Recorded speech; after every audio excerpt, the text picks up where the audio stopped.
Hello friends, स्वागत है आप सभी का आपके अपने YouTube channel Oxford English literature channel per your destination for mastering English literature.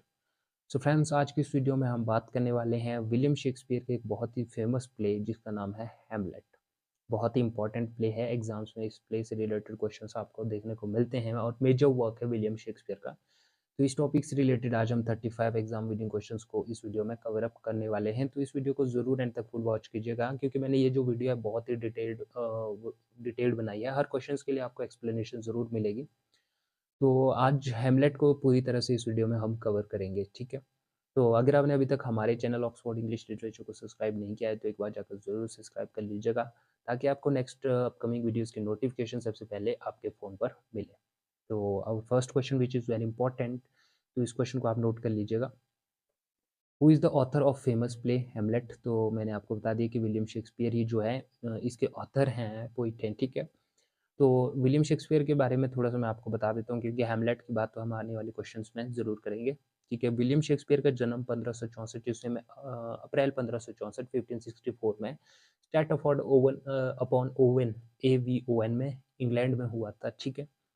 तो वे एक प्लेराइट भी थे, पोएट भी थे, एक्टर भी थे, ठीक है। हैमलेट के अलावा उन्होंने कुछ ट्रेजेडीज़ भी लिखी हैं, हैमलेट लिखी हैं, ओथेलो है, ट्रेजेडी है, मैकबेथ है, ट्रेजेडी है, किंग लियर है, रोमियो एंड जूलियट है। आने वाली वीडियोज़ में हम इन्हीं वर्क्स को कवर अप करने वाले हैं, तो चैनल को ज़रूर सब्सक्राइब कर लीजिएगा। और कॉमेडीज़ इसमें हैं midsummer night dream, twelfth night है, एज़ यू लाइक इट है, मच एडो अबाउट नथिंग है, द टेम्पेस्ट है, बहुत ही शानदार कॉमेडीज़। तो आने वाली वीडियोज़ आपको इन्हीं टॉपिक्स पर मिलेगी, ठीक है। और इंग्लिश लैंग्वेज में अगर हम शेक्सपियर के कंट्रीब्यूशन की बात किए करें तो 1700 और के अराउंड इन्होंने जो वर्ड्स हैं इंग्लिश में को दिए हैं, ठीक है। ये आपने याद रखना है।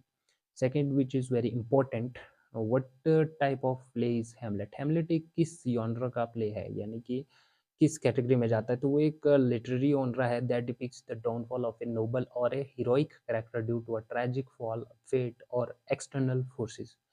यानी कि कोई हीरो है तो उसमें कुछ ट्रेजिक फॉल्स होते हैं जिसके कारण उसका डाउनफॉल हो जाता है एंड में, ठीक है, जिसके कारण उसके साथ एक ट्रेजेडी हो जाती है, उसको ही हम ट्रेजेडी कहते हैं, ठीक है। ये आपने याद रखना है। हैमलेट भी इसी तरह का है, जब जो है क्या कहते हैं, आपके पास जो हैमलेट है वो भी है, उसकी भी जो डेथ है वो ट्रेजिडी है वो लास्ट में, ठीक है। आगे मैं आपको बता दूंगा इसके बारे में। Question number 3, when was Hamlet written? लिखा कब गया था इस प्ले को? तो ये लिखा गया था अराउंड 1600 टू 1601 के अराउंड, ठीक है। और पब्लिश हुआ था, पहली 3 बार ये पब्लिश हुआ था। फर्स्ट टाइम हुआ था 1603 में। जिस एडिशन वर्जन में ये पब्लिश हुआ था उसका नाम था क्वार्टो फर्स्ट, QUARTO, ठीक है। सो पर लेकिन इसे अनरिलायबल माना गया और इसको इनकम्प्लीट माना गया। तो सेकंड वर्जन आया था 1604 टू 1605 में, उसको सेकंड क्वार्टो बोला गया, ठीक है। इसको भी जो है नेग्लिजिबल माना गया, ठीक है। फिर थर्ड आया था जो ऑथेंटिक वर्जन था, जिसको फर्स्ट फोलियो में पब्लिश किया गया था 1623 में, 1623 ये डेट आपको याद रखनी है। जो आपकी ऑफिशियल पब्लिकेशन है इस वर्क की वो 1623 में हुई थी, ठीक है। और जब जो है शेक्सपियर की आई थिंक डेथ हो गई थी उस टाइम पीरियड के बाद, ठीक है, ये पब्लिश हुई थी। अब क्वार्टो मैंने आपको बताया कि क्वार्टो और फोलियो में क्या डिफरेंस है। क्वार्टो होता है एक प्रिंटिंग या बुक की प्रिंटिंग का एक फॉर्मेट होता है। It refer to the way a printer folded a large sheet of paper twice to create 8 sheets, ठीक है, उसको ही हम क्वार्टो बोलते हैं। और क्वार्टो से बेसिकली क्या छोटा होता है, चीपर फॉर्मेट होता है उसका, ठीक है। फोलियो जो है लार्जर होता है, ठीक है, एक्सपेंसिव फॉर्मेट होता है काफ़ी ज़्यादा। अब क्वार्टो में क्या होते हैं, एक-एक प्ले को जो है प्रिंट किया जाता है। इंडिविजुअल प्लेस को प्रिंटेड सेपरेटली, अलग से उनको हर प्ले को अलग से क्या किया जाता है, प्रिंट किया जाता है, ठीक है। फोलियो में क्या है, कलेक्टेड वर्क्स ऑफ शेक्सपियर, यानी कि शेक्सपियर के जितने भी जो वर्क्स हैं उनको एक करके मतलब एक ही तरह से मतलब उनको प्रिंट किया जाता है, ठीक है, ये है। बहुत ही इम्पोर्टेंट ये क्वेश्चन है और इसकी जो पब्लिकेशन डेट है आपके नॉलेज के लिए काफ़ी ज़्यादा इंपॉर्टेंट रहेगी, तो आपने ज़रूर इस क्वेश्चन को नोट करना है। Question number 4, where is Hamlet set? कि मतलब सेटिंग कहाँ पे है हैमलेट की? तो वो है डेनमार्क में। अब डेनमार्क को ही क्यों चुना? शेक्सपियर ने डेनमार्क को ही क्यों चुना? कि भाई ही chooses Denmark because of its historical connection to Hamlet's legend. एक लेजेंड थे उस टाइम थे, ठीक है, एमलेट्स उनका नाम, ठीक है। और उनकी वजह से, क्योंकि उनसे वो इन्फ्लुएंस हुए थे, ठीक है, उनसे कुछ चीज़ें ली, ठीक है, ये कुछ इस तरह से है, ठीक है। और it's symbolism of political corruption, कि मतलब डेनमार्क जो है उस टाइम पर सिंबलिज्म था पॉलिटिकल करप्शन का, जो उन्होंने हेमलेट में भी दिखाया है। And its suitability for a dark field tragedy, ठीक है, it helps him to explore themes of power, betrayal, morality without directly targeting England, ठीक है। तो इसीलिए उन्होंने डेनमार्क को चुना था। हैमलेट में आपको ये चीज़ें देखी कि जो मैंने आपको बताई कि हैमलेट्स लेजेंड, इसके बारे में थोड़ा-सा आप डिटेल में भी देख लेंगे, तो आपको थोड़ा-सा आइडिया इस चीज़ का हो जाएगा, ठीक है? ये आपने याद रखना है। Question number 5, who is the protagonist of the play? Protagonist क्या होता है? बहुत इंपॉर्टेंट है ये, अगर आपको यही पता नहीं है तो आपको क्वेश्चन का कोई भी पता नहीं लगेगा, ठीक है? प्रोटैगनिस्ट होता है मेन हीरो या फिर character in the play, novel या फिर स्टोरी, ठीक है? जिसके अराउंड पूरी स्टोरी घूमती है, उसके एक्शंस, जो डिसीजंस होते हैं, कॉन्फ्लिक्ट्स होते हैं, उसी के अराउंड घूमते हैं, उसी को प्रोटैगनिस्ट कहते हैं। जैसे हैमलेट को पढ़ेंगे तो आप उसमें हैमलेट जो है, प्रिंस हैमलेट जो है, वो इसमें प्रोटैगनिस्ट है, क्योंकि पूरी स्टोरी उसी के अराउंड घूमती है। स्टोरी में क्या होता है, थोड़ा-सा मैं आपको शॉर्ट में इसके डिटेल दे देता हूँ कि हैमलेट जो है, हैमलेट का क्या, एक हैमलेट के जो फादर होता है, ठीक है? उनकी जो है सडन डेथ हो जाती है। अब रीज़न पता नहीं था, लेकिन जो है एक बार जब हैमलेट सो रहा था, उनके जो है ड्रीम में क्या आया, गोस्ट आया उसके फादर का, ठीक है? अ, उसके फादर पे जब गोस्ट आया तो उसने कहा कि मुझे उसके अंकल क्लॉडियस ने मारा है, ठीक है? तो गोस्ट कहता है कि अब उससे बदला लिया, तुम लो बदला, हैमलेट को कहता है, ठीक है? तो हैमलेट भी कन्फ्यूज़्ड हो जाता है कि भाई क्या ये बात सच है? तो वो एक नाटक प्ले करता है जिसमें वो कि एक पर्सन को क्या बना, एक कैरेक्टर को राजा बना देता है और उसकी हत्या कर देता है, ठीक है? उस प्ले में। तो क्लॉडियस भी उस चीज़ को देखता है और वो डर जाता है कि भाई हैमलेट को उस हर चीज़ का पता लग गया है कि ये क्लॉडियस मैंने ही, यानी कि क्लॉडियस ने ही उसके फादर की डेथ की है, ठीक है? तो उसके बाद कुछ बहुत सारी चीज़ें होती है, लेकिन जो लास्ट में है, हैमलेट खुद भी मर जाता है, क्लॉडियस को भी मारता है और थोड़े जो 2-3 कैरेक्टर्स होते हैं, ठीक है? लियाटस वगैरह जो भी होते हैं, तो उनको भी वो मार देता है, ठीक है? जिसके कारण हैमलेट तो मर ही जाता है, उसका तो ट्रेजिक डाउनफॉल हो जाता है, ठीक है? इसीलिए उसे ट्रेजेडी कहते हैं, ठीक है? तो अगर आप इसे डिटेल में पढ़ेंगे तो आपको बहुत ही ज़्यादा आइडिया इसका लग जाएगा। तो प्रोटैगनिस्ट कौन है प्ले का? तो वो है प्रिंस हैमलेट।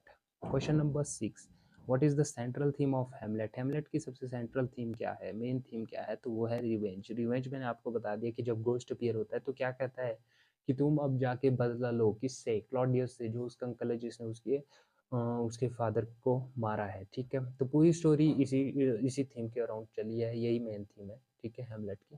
तो ये आपने याद रखना है।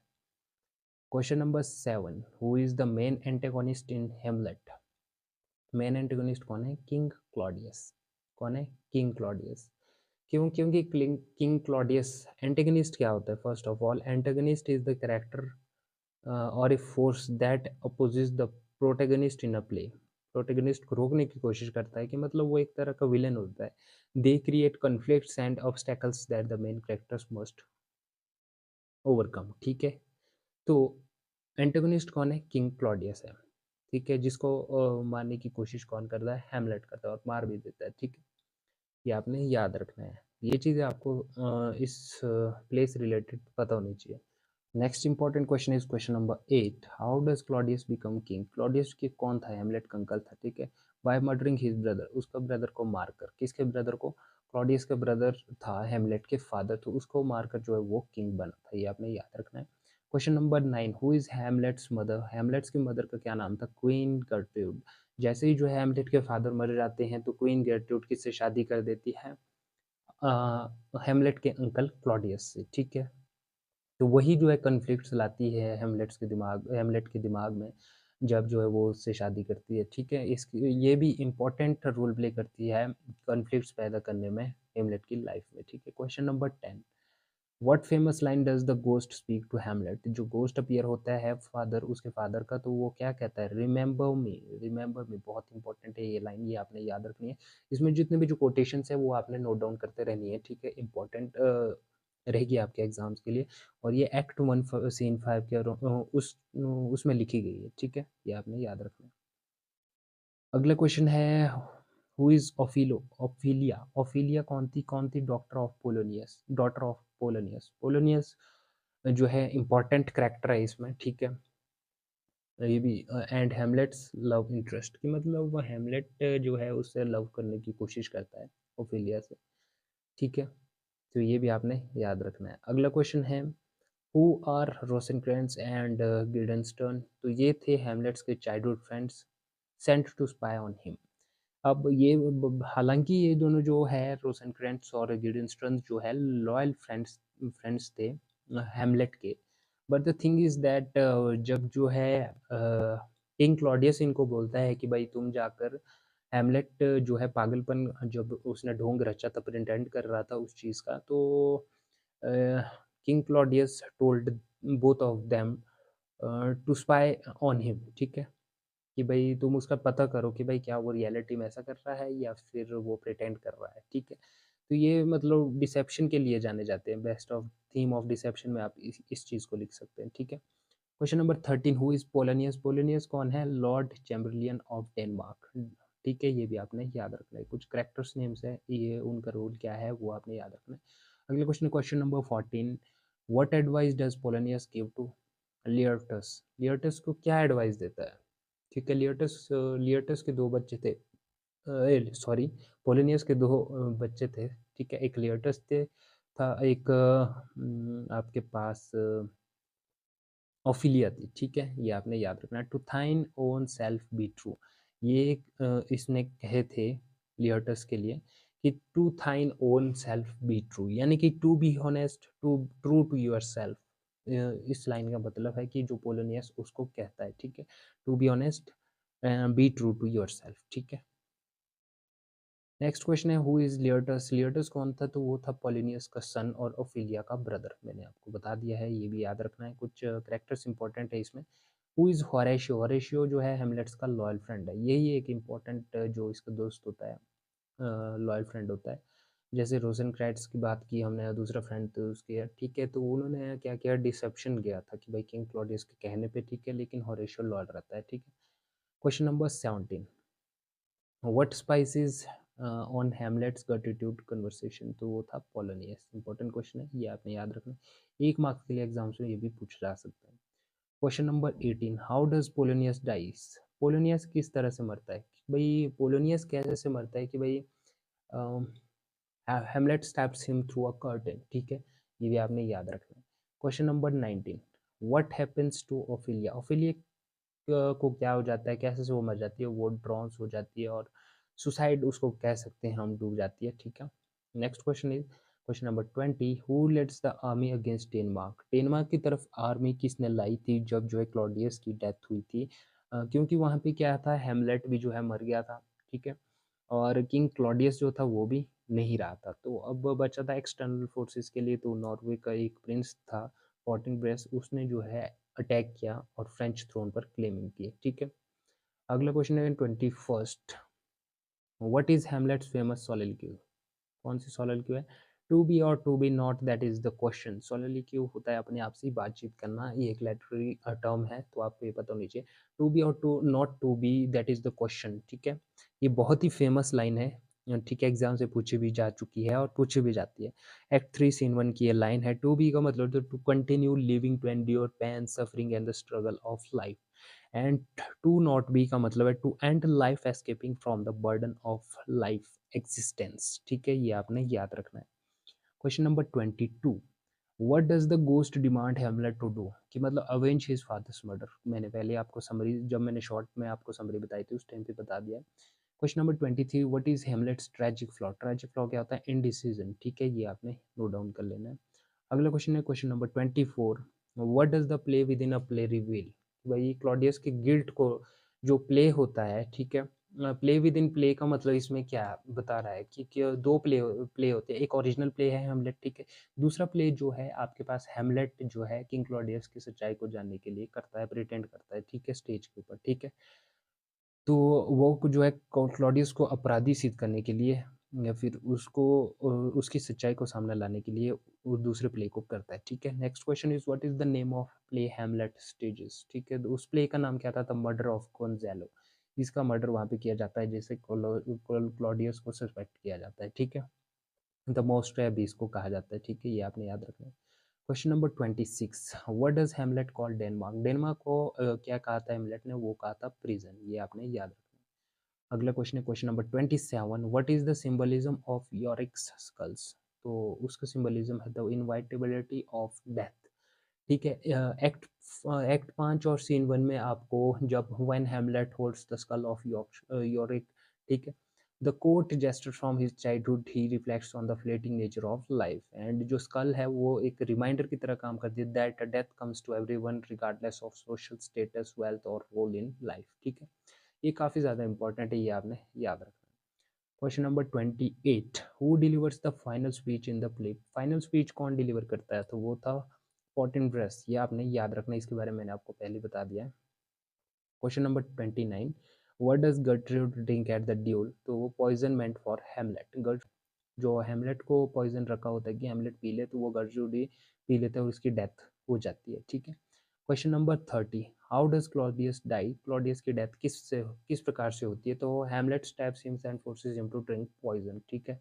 ये भी आपने याद रखना है, जो मेन एंटागनिस्ट था उसकी डेथ कैसे हुई थी, ठीक है।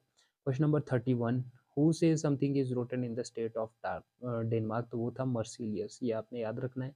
और ये जो है एक्ट 1 सीन 4 में बताया गया है। It means that there is something seriously wrong in or corrupted within the society or organization being referred to, ठीक है।